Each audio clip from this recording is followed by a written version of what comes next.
So, what's up mga ka-GMA Garage at King Marks TV Vlog. So, meron tayong ibabahagi ngayon. So, para to sa lahat ng mga OFW, sigurado, yung mayroong mga hinaing dyan sa kanilang mga amo. So, hindi lang sa mga kanilang amo. So, ang nag-post nito ay Migrant Workers Office Eastern Region Operation Case A. Yan po yung kanilang Facebook page. So, dito basahin nyo po dyan, i-edit natin.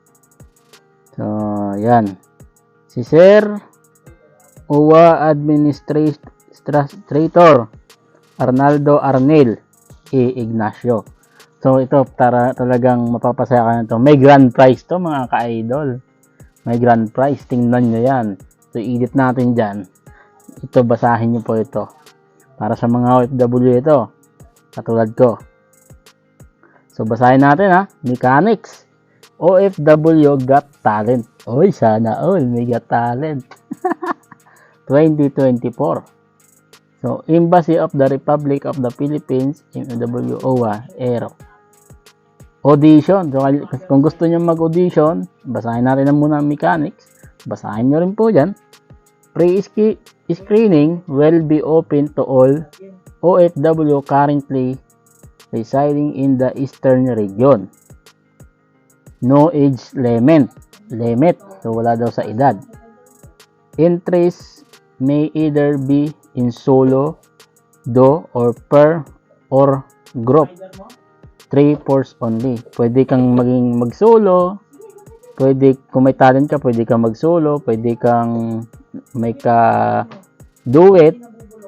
Pwede kang maghanap ng sa grupo mo na 4 kayo. Yan, Pilipino, OFW only. Performance must not exceed 3 minutes hanggang 3 minutes lang. Siyempre, alam mo nyo na yon. The performance of act must not offend the theme of criticize the host country and its tradition and culture. So, yung sinasabi doon, yung mga tulad ng nangyayari sa inyo dito sa mga lalo na sa mga domestic helper, yung mga nangyayari dyan sa, alam nyo na, huwag natin sabihin yan. Attire must be in accordance to the Saudi costume. So, kailangan na suotin natin na attire yun talagang dito sa Saudi na costume natin. Tulad ng mga uniform natin, pwede yun. Pwedeng ganon. Avoid using props or any materials that are harmful and dangerous. So, siyempre yan ba, parang pagkaintindi natin, huwag naman yung mga materials na nakakadisgrasya. Na, maggagawa tayo ng props. So, may props tayo, iwasan natin yung nakakadisgrasya. Parang ganun na yun, sinasabi nila doon. So, kasunod, protect sneaks, open flames, and or any other dangerous acts are provided. Yan, yun ang sinasabi niya. So, hindi ko na mag-gets to. Must have a valid exit re-entry visa. O, dapat meron daw valid exit re-entry visa. The top 5 finalists will represent and complete in the OFW Got Talent in Bahrain on April 26, 2024. Doon pala sa 2024, no? Sa Bahrain. Amongst the top 5 contenders, only one grand winner for the Eastern region of KSA and one grand winner for Bahrain will be given the opportunity to complete the Grand Balik Saya in the Philippines. Sana all. Failure to observe the rules and or mechanics shall automatically be disqualified. Pag hindi mo sinunod yung mechanics, siguradong disqualified ka. Ganun nga ang sinasabi niya. Screening process.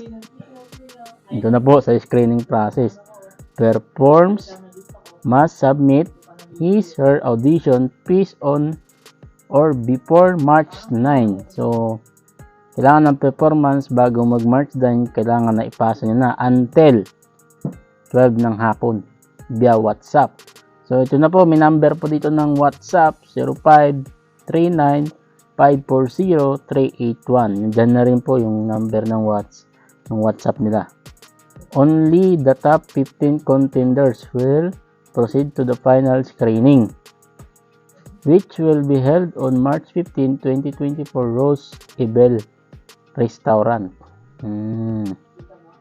The top 15 finalists will be notified via WhatsApp. Kailangan na, naintindihan nyo na. Intindihan nyo lang. Reminders is in making the video. Kindly state your name, present address in the kingdom of an age before starting the act performance. So, kailangan ito na reminder, ikalagyan nyo ng pangalan nyo, kompletong address, kung saan kayo dito sa Saudi, iba sa ibang dito sa Middle East, bago magsimula ang performance. Ayun, sana sumali kayo dito. Yan ha, alam nyo na kayo mga ka-idol. Yung sinasabi ni Sir Arnil Ignacio, administrator ng OWA. Kaya lang, maraming salamat. Binalita ko lang ito para naman subukan lang ninyo yung talent nyo. Kasi hindi ako pwede, wala akong talent eh. Wala akong talent. Talent ko lang kumain. Pwede siguro. Kasi tumataba na ako dito. Bye-bye. Follow, share. Pakishare naman po sa kababayan natin. Bye-bye.